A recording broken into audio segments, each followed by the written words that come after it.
Now बेटा we are doing point elastic method. Point elastic method का मतलब क्या होता है? इट मेजर्स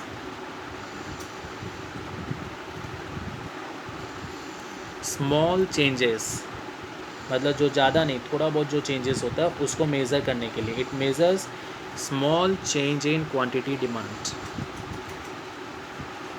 तुम बोलेगा भैया और कोई अच्छा definition? According to this method,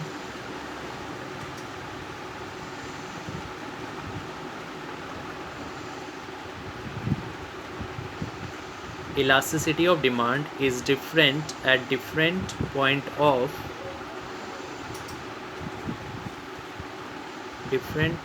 on demand curve। ये बोलता है डिमांड कर्व के ऊपर कोई भी पॉइंट अलग अलग इलास्टिसिटी को शो करता है। तुम बोलेगा मतलब अगर मैं ये डिमांड कर्व पकड़ूं, मान लो this is my demand curve, ठीक है, देख पा रहे हो, this is my demand curve. मैं बना दूँ, ध्यान नहीं दिया, मोबाइल टेढ़ा था। तो this is my demand curve, ठीक है। वही यहाँ तो प्राइस ही मेज़र करेंगे और यहाँ पे डिमांड।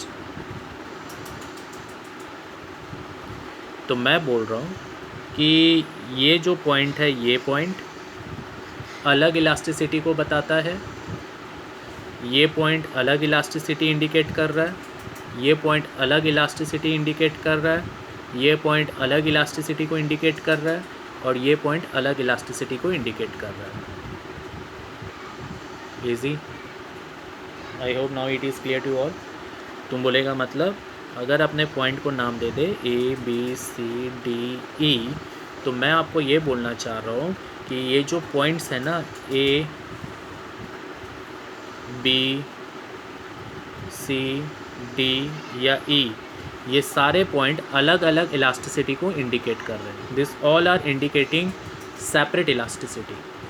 कोई ग्रेटर देन 1 है, कोई लेस देन 1 है, कोई इक्वल्स टू 1 है, कोई परफेक्टली इलास्टिक है, कोई परफेक्टली इनइलास्टिक है। तो तुम बोलेगा भैया मैं कैसे समझूंगा? तो इसको समझने के लिए बेटा अपने लोग क्या करेंगे, एक फॉर्मूला बनाएंगे। मतलब we will measure the elasticity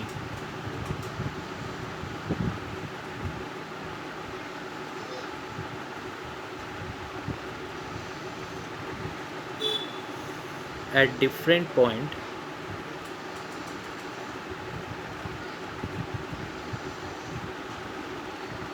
on a linear demand curve। linear मतलब straight line।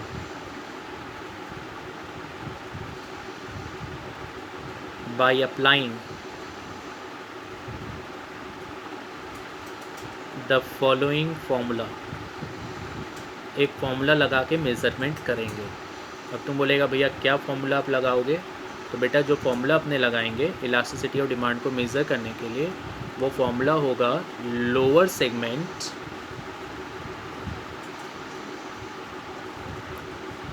Bye upper segment.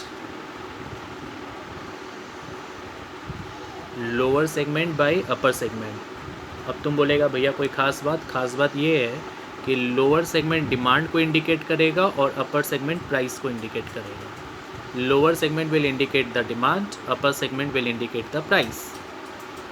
अब देखो, जैसे पॉइंट सी को पकड़ो पहले, ठीक है। पॉइंट सी में आपका लोअर सेगमेंट क्या है? सी ई, और अपर सेगमेंट क्या है? सी ए। यानी दोनों एक दूसरे से इक्वल है ना। जितना सी ई है उतना ही सी ए है, दोनों ही एक दूसरे से इक्वल है।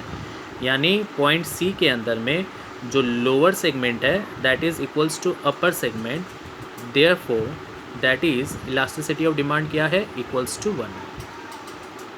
अब पकड़ लो पॉइंट डी। पॉइंट डी में आपका लोअर सेगमेंट क्या है? D E, upper segment D A, D E D A. Lower segment छोटा है, अपर सेगमेंट बड़ा है।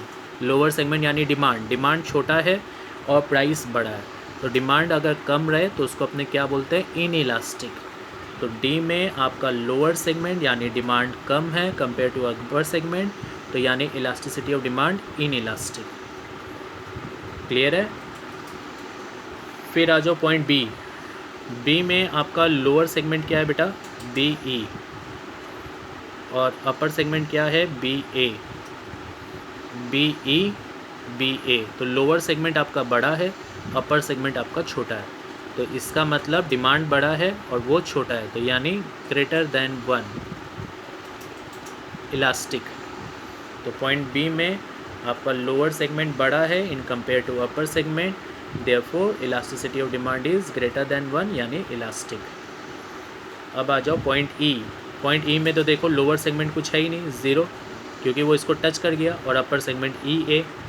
तो जब लोअर सेगमेंट यानी डिमांड ज़ीरो हो गया तो इसको अपने बोलते हैं परफेक्टली इन इलास्टिक, यानी यहाँ पर लोअर सेगमेंट ज़ीरो है यानी परफेक्टली इलास्टिक। परफेक्टली इलास्टिक में इलास्टिसिटी ऑफ डिमांड का साइन होता है ज़ीरो। यहाँ देखो पॉइंट ए में आपका लोअर सेगमेंट क्या है? ए ई, लेकिन अपर सेगमेंट क्या है? ज़ीरो, क्योंकि वो ओ वाई एक्सेस को टच कर गया। तो this is called infinity, equals to infinity, यानी परफेक्टली इन इलास्टिक। यहाँ पे अपर सेगमेंट ज़ीरो हो गया यानी परफेक्टली इन इलास्टिक, यानी इलास्टिसिटी ऑफ डिमांड में कोई चेंज नहीं है, प्राइस में कोई भी चेंज हो जाए। तो जब डिमांड में ज़्यादा चेंज होता है तो उसको अपने इलास्टिक बोलते हैं, यानी ग्रेटर देन 1। डिमांड में ज़्यादा चेंज मतलब इलास्टिक, इलास्टिक का मतलब डिमांड में ज़्यादा चेंज है, डिमांड में चेंज ज़्यादा होता है, ठीक है। इक्वल्स टू 1 मतलब डिमांड में डिमांड और प्राइस सेम रहता है, ज़्यादा चेंज नहीं होता, दोनों ही सेम रहता है। लेस देन 1 में डिमांड में चेंज कम होता है,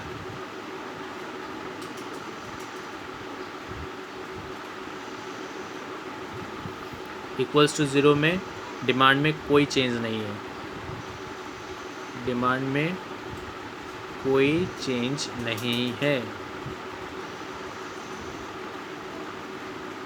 और इन्फिनिटी में प्राइस में कोई चेंज नहीं है।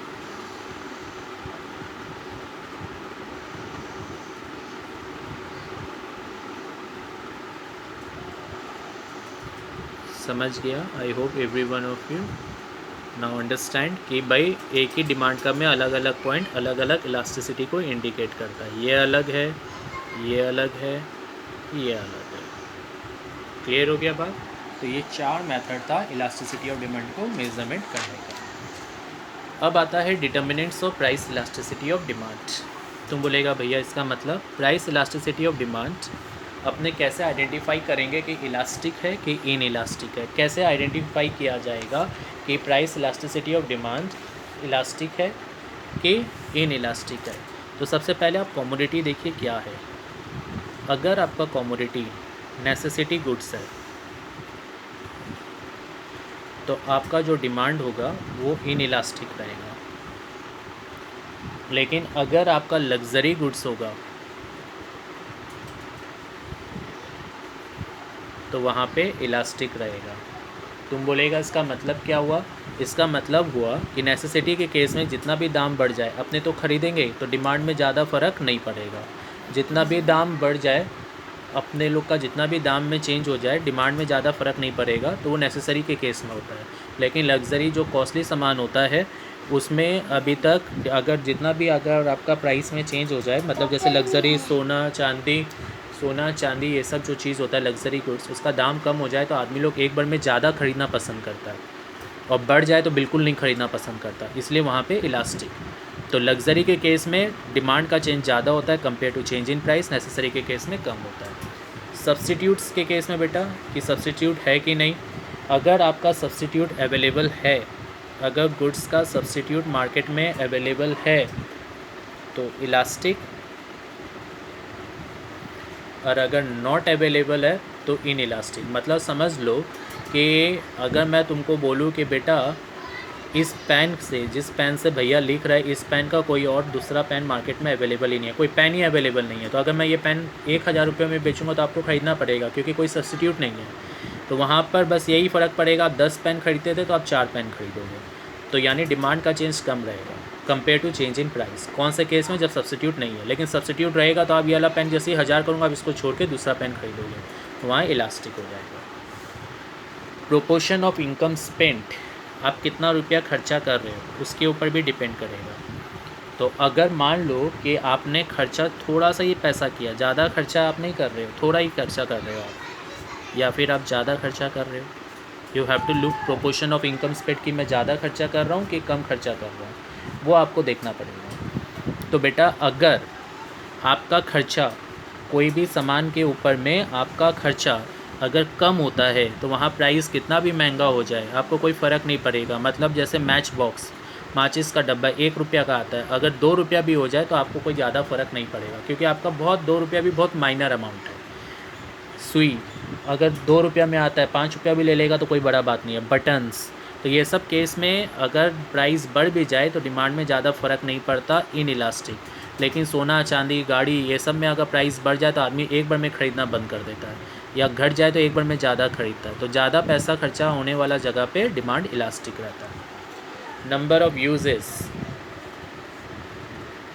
यूजेस के ऊपर में अगर ज़्यादा यूजेस है, लार्ज नंबर ऑफ़ यूजेस लिखना तुम लोग, ठीक है। स्मॉल नंबर ऑफ़ यूजेस, अगर कोई भी सामान का यूज़ ज़्यादा है तो जैसे ही वो सस्ता हो जाएगा अपने उसको हर चीज़ में यूज़ मिलेंगे, जैसे दूध, इलेक्ट्रिसिटी, मिल्क, ठीक है। एग्ज़ाम्पल हो गया मिल्क, इलेक्ट्रिसिटी, ठीक है।